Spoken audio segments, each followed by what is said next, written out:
Welcome to part 3 of our live training session here with our 2011 Evo X GSR. In the last video, we got the engine fired up and running, and we went through the fuel calibration process and got that all sorted out for idle, part throttle, and wide open throttle off of our wastegate spring level. Now we're ready to focus our efforts on turning up the boost here on 93 octane, learning how the boost control is going to work, and getting our fuel and spark timing sorted out in the process as well. We're going to have a lot to cover. Let's jump into our video here so we can get started. Welcome back to our live training session here with our Evo X. In the last video, we sorted out our calibration process for the fuel delivery so that we have our idle, part throttle, and our wide open throttle dialed in, at least off of our wastegate spring. This video, we're going to be focusing on turning up our boost, making sure our load registration is proper, getting our spark timing sorted out, taking a look at our MIVEC variable cam timing and tuning. So we have a couple things to take a look at and cover here in this training tutorial. We're going to be doing all of our tuning on 93 octane just as we were in the previous video. Once we get this sorted out, then we can start to enable our flex fuel control, turn and go in and put in our higher ethanol content amount and start to calibrate doing our flex fuel tuning. But for right now, we need to have our 93 octane all worked out. So our base here, the base amount that we're dealing with for idle, part throttle, wide open throttle, everything is going to be sorted out, and we can build on top of that with the flex fuel control. We can't do flex fuel first and then come back into pump gas. We need to go start off with, again, pump gas, then move into flex fuel control. So we need to get this nailed down 100%. There's some specific things we're going to be covering in this video in relation to our load registration. We have a cap, or the highest we can go in our load registration with the ECU is about 320. Now, normally that would be fine if we were just on a stock turbo or even on an upgraded turbo and we were on pump gas.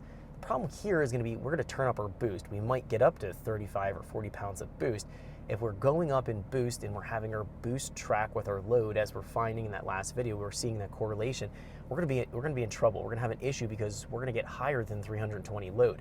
In that situation, we're not going to have our spark timing indexed properly. There might be some other things that become an issue, and we'll find that our boost cut can't be implemented. Our boost cut or the load cut will be a problem. It'll constantly be applied, and we'll constantly have an issue with that. So we're gonna have to probably do a rescale in this video so we have our load restoration turned down so that when we turn up our boost in the next video, that will be okay. That'll be all proper. I'll show you how to do a load rescale if needed as we're going through in our calibration. Now, in the last video where we left off, if we jump back into our Mega Log viewer and just take a look, we found that we had our calibration fuel map dialed in so that we were seeing pretty close to the target air fuel. We can see that our AFR air that takes a look at our actual wideband coming into our Evo scan, and our target air fuel coming from our open loop target air fuel table, the high octane table. We have that set at 11.4. It compares the wideband to the target air fuel under boost, and it shows us how much of a percent it's off, and we need to go and adjust our calibration table by.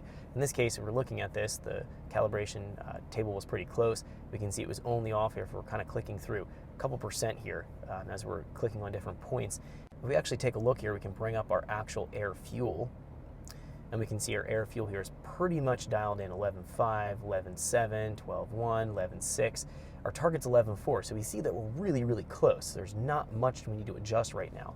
So at this point, I think we're all good as far as our fuel delivery goes. However, our knock sum here, we can see this is going to be at 0. We saw no knock because we had our timing turned down to kind of get things going here and be safe and getting our fuel sorted out. We always want to tune our fuel first, then deal with our spark timing and potentially look at our variable cam timing. And again, we haven't touched the variable cam timing other than copying and pasting that calibration example that I gave you in the training course directory. That is an excellent starting point for almost any engine you're dealing with on Evo X, as we're finding that calibration table, the MIVEC table, worked out very, very well. And if we take a look at our graph here quick, we can see we're making 232 torque and 350 horsepower at about 12.5, maybe 13 pounds of boost. So we're low boost right now off the wastegate spring, and we're making decent, respectable power. So let's try this right now. I'm going to go into my spark timing table and bump up my spark timing. We know we sorted out our fuel again in the last video pretty well. Let's increase our spark timing by 3 degrees. Now, if we jump back into our spark timing table, into our timing area here, we have our high and low octane tables. We're going to make these the same in our calibration process right now. Into our high octane table, we'll grab our values here. So we're going to go here from roughly 90, and we're getting up in our load about 200 kPa here, so we're right about in this range. We're going to use our right bracket key, close bracket key. We're going to hit 1, 2, 3. We're going to increase this by 3 degrees. Then we're going to copy our high into our low, and we are going. Thanks for checking out our teaser clip. If you want to see the rest of this video and more than 500 hours of current EFI training we have to offer, make sure you click right here. If you want to go and check out more teaser clips from this training course, click here, and you don't want to miss any of the videos we're going to be releasing on this channel, so make sure you subscribe and click here. Thanks for watching, and I'll see you guys later.